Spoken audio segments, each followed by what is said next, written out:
በስመ አብ ወወልድ ወመንፈስ ቅዱስ አሐዱ አምላክ። የተከበራችሁ የልዑል እግዚአብሔር ቤተሰቦች እግዚአብሔር ፍጹም ሰላም እላችኋለሁ። እንደምን ሰነበታችሁ? እግዚአብሔር ይመስገን ብለን እንድናመሰግን የሚያመሰግን አንደበት የሰጠን አምላካችን እግዚአብሔር በሰማይ ባሉት ቅዱሳን መላእክት በምድር ባሉት በደቂቀ አዳም እንዲሁም በቃልአን ፍጥረታት ስሙ የከበረና የተመሰገነ ይሁን። ዛሬ እኔ የመጣሁት እንግዲህ በማህበራዊ ሚዲያ ላይ ያየሁትን ትዝብት ላካፍላችሁ ፈልጌ ነው። ማህበራዊ ሚዲያ እንግዲህ የምናብ ዓለም ነው። የምታየው በምናብ ነው፣ የምትሰማው የምናብ ነው።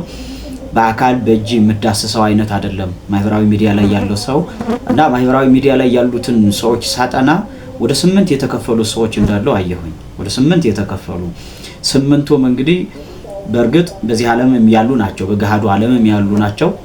በገሃዱ ዓለም ያሉ ስለሆኑ ወደ ማህበራዊ ሚዲያ መጥተው የሚናገሩት ሐሳብ የሚያካፍሉት ቢሆንም ግን ማህበራዊ ሚዲያ ላይ ገብተን ስለ ማህበራዊ ሚዲያ ስንወያይ ስናደምጥ ስንመለከት በደንብ ጥንቃቄ ማድረግ ስለሚገባ ነው። አንዳንዱ የዋሃን አሉ ገብተው ሁሉም ተመሳሳይ ሰው ይመስላቸዋል፣ ሁሉም ጥሩ ነገር የሚያስተላልፍ ይመስላቸዋል፣ ሁሉም ትክክለኛ ሰብአዊነት ያለው ይመስላቸውና አንዳንዶቹ ብራቸውን ሲበሉ፣ አንዳንዶቹ ሲሸወዱ፣ አንዳንዶቹ ህይወታቸው ሲመሰቃቀልባቸው፣ አንዳንዶቹ ከቤተሰብ ሲርቁ፣ አንዳንዶቹ ራሳቸውን ሲያጠፉ ሁሉ እንመለከታለን። ይሄ ሁሉ ምንድነው? ማህበራዊ ሚዲያ ላይ ሲመጡ ግንዛቤ ጨብጠው ስለማይመጡ ነው። ብዙ ሰው ወደ ማህበራዊ ሚዲያ ሲገባ ማህበራዊ ሚዲያ መጠቀሙን ነው እንጂ እንዴት አድርጎ መጠቀም እንዳለበት በደንብ አያውቅም። ወደ ማህበራዊ ሚዲያ መግባቱን ነው እንጂ ማህበራዊ ሚዲያ መክፈቱን ነው እንጂ በማህበራዊ ሚዲያ ውስጥ የሚተላለፉ መልእክቶች ምን ይዘት አላቸው፣ ምን ሐሳብ አላቸው፣ ምን ጥቅም አለው፣ ምን ጉዳት አለው የሚለውን ነገር በደንብ አይገባው እና በዚህ ምክንያት የብዙ ሰዎች ህይወት ይመሰቃቀላል። ማህበራዊ ሚዲያ ላይ ቁጭ ብለው ውለው የሚያድሩ ሰዎች ሁሉ አሉ እና ለበጎ ነገር ከሆነ እሰየው፣ ግን ብዙ ጊዜ ማን ምን ያስተላልፈ የሚለውን ነገር ማየት ስለሚያስፈልግ ነው እና 8 ነገሮችን አይቻለሁ እኔ ማህበራዊ ሚዲያ ላይ የሚተላለፉ ወይም 8 አይነት ሰዎች አይቻለሁ። ማህበራዊ ሚዲያ ላይ ቁጭ ብለው መልእክት የሚያስተላልፉ የሚሉትን ነገር ሁሉ የሚሉ ማለት ነው እና እነዚህ 8ቱ ሁለቱን የምንፈልጋቸው ሲሆኑ 6ቱ ግን የማይፈልጉ ናቸው።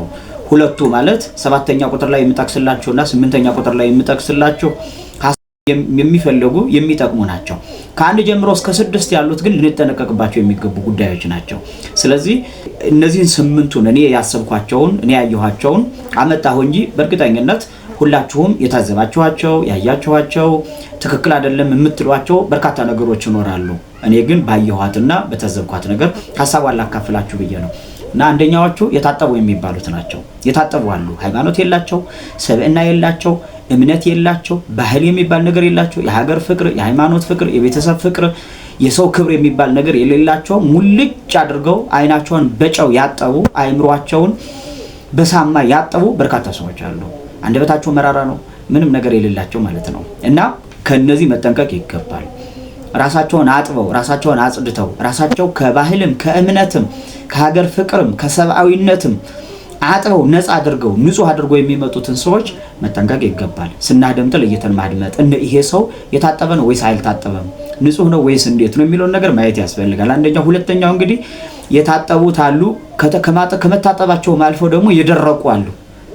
አነጋገራቸው አይጥም፣ አረዳዳቸው አይጥም፣ አካሄዳቸው አይጥም፣ ሐሳባቸው አይጥም፣ አተያያቸው አይጥም፣ የሚለቁት ፎቶ አይጥም፣ የሚለቁት ቪዲዮ አይጥም። ድርቅ ያሉ ማንንም የማይገነቡ መጀመሪያ ላይ ይታጠባሉ፣ ሁለተኛው ወደ መድረቅ የተሸጋገሩ ማለት ነው። ድርቅ ያሉ አንዳንዶቹ ከቤተሰብ ታጥበው ለመጡ ሊሆኑ ይችላሉ።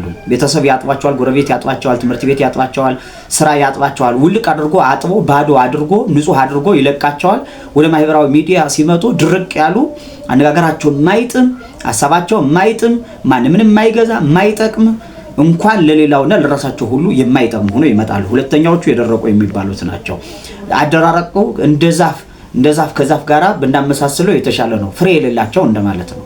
ፍሬ የማናገኝባቸው። የታጠቡ ማለት ሁሉንም ነገር ባዶ የሆኑ ማለት ነው። የደረቁ ማለት ደግሞ ባዶ ከሆኑ በኋላ አለን ብሎ ስለሚያስቡ ልምላሜ አለን ብሎ ስለሚያስቡ መድረቃቸውን አያውቁም፣ እንደደረቁ አልተረዳቸውም። ግን የሚናገሩት ነገር ሁሉ አይጥም፣ የሚያደርጉት ነገር ሁሉ አያምር፣ ሰውን አይገነባ፣ ማህበረሰብን አይጠብቅ፣ ከምንም ነፃ የሆነ ማለት ነው። ሁለተኛው የደረቀ የምንለው። ሶስተኛው እንግዲህ የሚያጡ የሚባሉት ናቸው።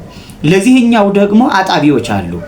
ጥቂት ባህል ከነበረች ያቺ ጥቂቷን ባህል ከአይምሯችን አጥበው የሚያወጡ ጥቂት ያለባበስ ስርዓት ከነበረች ያችን አለባበሳችንን አጥበው የሚያስወጡ የሚያስለቅቁ ጥቂት ያመጋገብ ስርዓት ከነበረች በተበላሸ በደረቀ በታጠበ አመጋገባቸው ያንን የያዝናትን ያመጋገብ ስርዓት ያበላል ስርዓት ያለባበስ ስርዓት የሃይማኖት ስርዓት አጥበው ውልቅ አድርገው የሚጥሉ ሰዎች አሉ።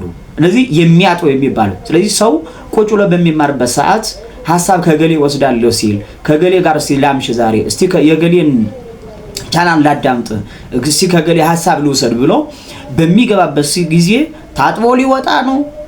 የደረቀ ነው ወይስ ለመድረቅ ነው የፈለገው? ያጠበ ነው የታጠበ ነው? ይሄንን ነገር በደንብ አድርጎ መረዳት መቻል ይገባል። ሶስተኛው የሚያጡ የሚባሉት ናቸው። አራተኛዎቹ እንግዲህ የሚያደርቁ ናቸው። ያጥባሉ ከባህልም ከእምነትም ከመንፈሳዊ ህይወትም ከሀገር ስሜትም ከሰብአዊነትም ውልቅ አድርጎ አጥበው ያወጡና መጨረሻ ላይ ያደርቃሉ ማለት ነው። ያሰጣሉ። አደባባይ ላይ አምጥተው ያሰጣሉ። አደባባይ ላይ አምጥተው ካሰጡ በኋላ ለመመለስ በጣም ይከብዳል። የእውነቴን ነው ብላችሁ በጣም ነው የሚከብደው። ምንድነው የሚባላል አንዳንድ ጊዜ ባህሉን መከተሉ ሃይማኖት የሚለውን ስርዓቱ የሚለውን ሰብአዊነት ምን ይላል የሚለውን ነገር መረዳት በጣም ጠቃሚ ነው። እንደ መንፈሳዊነት በመንፈሳዊነት ደረጃ እንደ ሰብአዊነት ደግሞ በሰብአዊነት እጅጉን ይጠቅማል። ስርዓት ያለው ሰው ግንዛቤ ያለው ሰው አንደበቱን የሚጠብቅ አይኑን የሚጠብቅ ጆሮውን የሚጠብቅ መላ ህዋሱን የሚጠብቅ ሰው በመንፈሳዊ ህይወቱ ብቻም ሳይሆን የሚጠቀመው በስጋዊ ህይወቱ ወይም በሰብአዊነቱ ሁሉ ይጠቀማል። እሱም አያፍርም። ከሱ የሚወለዱት ልጆችም አያፍሩበትም። አባቴ እኮ እንዲህ ነው እናቴ እኮ እንዲህ ናት ብለው ይኩራራሉ፣ ይኮሩባቸዋል እንጂ አያፍሩባቸውም። ስለዚህ እነዚህ የሚያደርቁ ሰዎች ውስጥ ገብተን እየደረቅን እንዳንሆን ጥንቃቄ ማድረግ ያስፈልጋል። እየደረቅን እንዳንሆን። አምስተኛው እንግዲህ የሚያስተጣጥቡ ናቸው። የሚያስተጣጥቡ ማለት ከገሌ ቤት ኑ ብለው ከሚታጠቡበት ቦታ ላይ ጎቶ የሚወስዷቸው ማለት ነው። ወይም ቀልድ ሊሆን ይችላል፣ የብልግና ወሬዎች ሊሆኑ ይችላሉ፣ የተለያዩ ከሰብአዊነት የወጡ ጉዳዮች ሊሆኑ ይችላሉ። ወደነዛ ወደሚወሩባቸው ወደ ሐሳቦቹ ወደሚያጋሩባቸው ቦታዎች እየሰበሰቡ የሚወስዱ ሼር የሚያደርጉ ላይክ የሚያደርጉ ፎሎ የሚያደርጉ እነዚህ ደግሞ የሚያስተጣጥቡ ይባላሉ። የሚያስተጣጥቡ እዛ ቁጭ ብለው ሐሳብ እየሰጡ ትክክል ነው ያለው ጥሩ ነው የሚሉት ደግሞ በስድስተኛ ደረጃ የሚያዳርቁ የምንላቸው ናቸው። የሚያዳርቁ ድርቅ እንድንል የሚያደርጉ አንደበታችን እንዳይጥን አይናችን በጎ ነገር እንዳያይ አፍንጫችን በጎ ነገር እንዳያሸት ጆሮአችን ጥሩ ነገር እንዳይሰማ እንዳያዳምጥ አይምሮአችን ህሊናችን በጎ ነገር እንዳያስብ የሚያዳርቁ ማለት ድርቅ ያለውን ብቻ እንድናዳምጥ የሚያደርጉ ስድስተኛዎቹ ናቸው። ሰባተኛ የምንላቸው እንግዲህ የበቁ የምንላቸው ናቸው። በትክክለኛ በመንፈሳዊ ህይወት በሰብአዊነት በሀገር ፍቅር በባህል የበቁ አሉ። ማህበራዊ ሚዲያ ላይ የሚያብዱ የሚዘሉ ብዙ መጥፎ ንግግሮችን የሚናገሩ ሰውን ከሰው ጋር የሚያጋጭቡ እንዳሉ ሆኖ በጣም በቤተክርስቲያን ትምህርትም በስርዓት ያደጉ በቤተክርስቲያን አሁንም ያሉ ስርዓት ያላቸው ራሳቸው ስርዓት ሊባሉ የሚችሉ በርካታ ሰዎች አሉ። በመጽሐፍ ቅዱስ የታሹ አባቶቻችን ምን ይላሉ የሚለውን ነገር የሚያዳምጡ የሚነግሩ የሚያስተምሩ በርካታ ሰዎች አሉ። የበቁ የምንላቸው ማለት ነው ሰባተኛዎቹ። ስምንተኛዎቹ እንግዲህ የሚያበቁ የምንላቸው ናቸው።